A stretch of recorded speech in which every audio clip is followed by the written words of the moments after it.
First of all, I think from the national security perspective, it's clear that we're still under attack. Osama bin Laden is there, probably on the frontier between Pakistan and Afghanistan. He still means to do us harm. His organization has mutated and changed. We've continued to attack it, but we haven't put it out of business. So we're still under threat. Meanwhile, we have our armed forces virtually fully committed with ground troops in Afghanistan and in Iraq.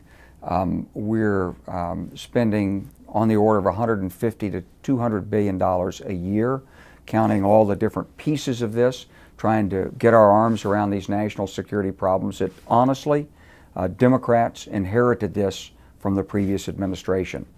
I've looked at the Afghanistan issue. I don't see any easy way out at this point. We've got to work very closely with Pakistan on it, and it is a matter of a steadfast U.S. commitment. But somehow we've got to work smarter. We've got to produce jobs.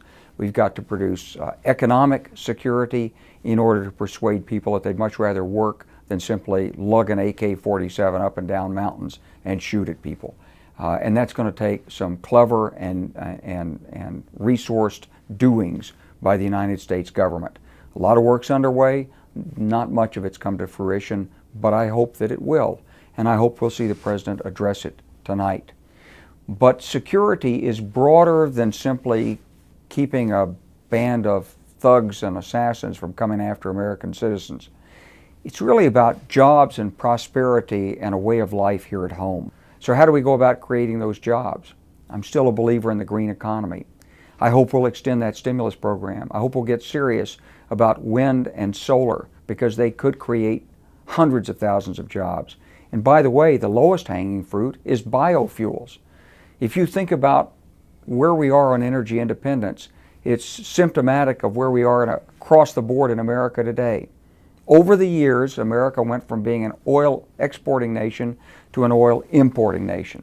And as our habit grew, so did the price of oil. If someone were to tell you that we had to pay $1,000 per every man, woman, and child in America in tribute to foreign nations, why, Americans would be up in arms. And if your government told you that they were going to raise taxes by $1,000 per person per year, you'd throw the bums out.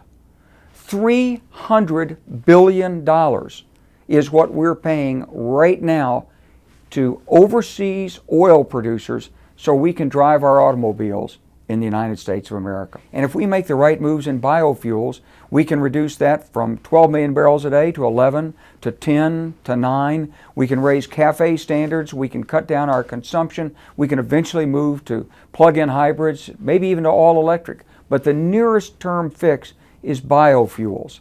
And that means ethanol. And that means going from E10 to E15.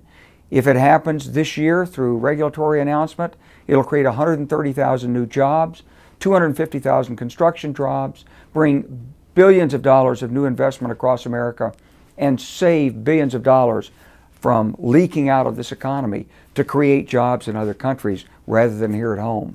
So this green economy is serious business. And I think that it's a first order of priority for our President and our Congress.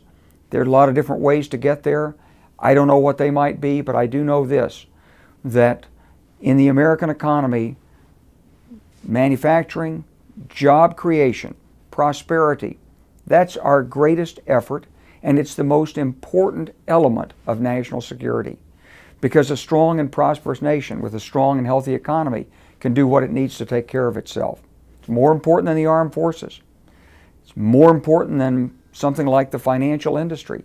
We've got to put the whole economy back together and get people to work. And I think the President's going to address that very strongly tonight, and I hope so, and I hope all Americans will stand behind him when he does it. Thank you.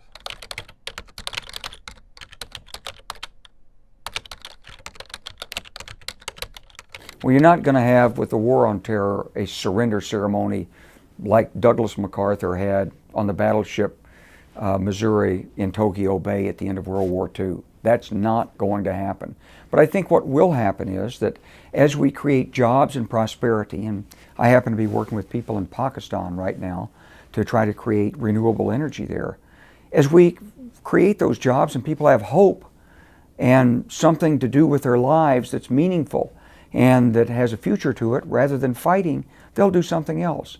And I think gradually our enemies will be drawn into conventional economic pursuits. That's the way we win the war on terror.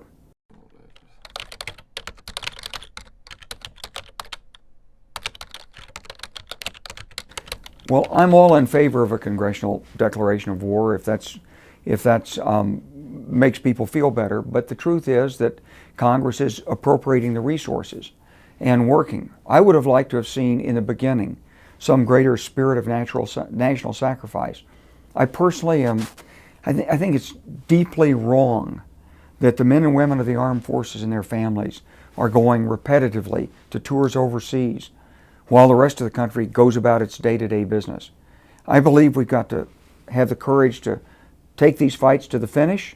If it takes more troops, we've got to raise those troops. We've got to get them in there. If it takes more economic aid, smarter political development, better humanitarian assistance, we need to provide that and in an urgent way. And if we can't do it through the market mechanisms, then I'd favor something more direct in way of appeal to the American people. But to me, it's not just a declaration of war. It's rather creating a national sense of purpose. That's what we need in America today. But I want to underscore that our security is not just a matter of going after a group of people in a foreign country. It's really a matter of strengthening America's manufacturing and America's technology and America's job creation systems here at home.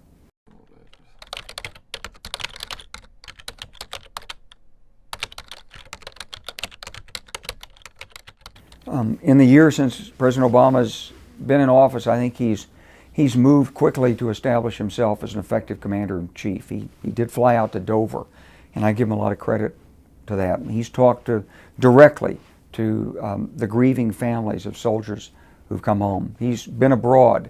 He's met with the troops, and he's put a great guy in charge of the Veterans Administration. And they are working hard. There are resources there that weren't there before. There are initiatives in traumatic brain injury. There's initiatives in linking veterans' health records with DOD health records. There are efforts in employment opportunities for vets. So I think his heart's in the right place. I think there are programs underway, and I think that in the succeeding years, you're going to see a lot more achievements from this administration.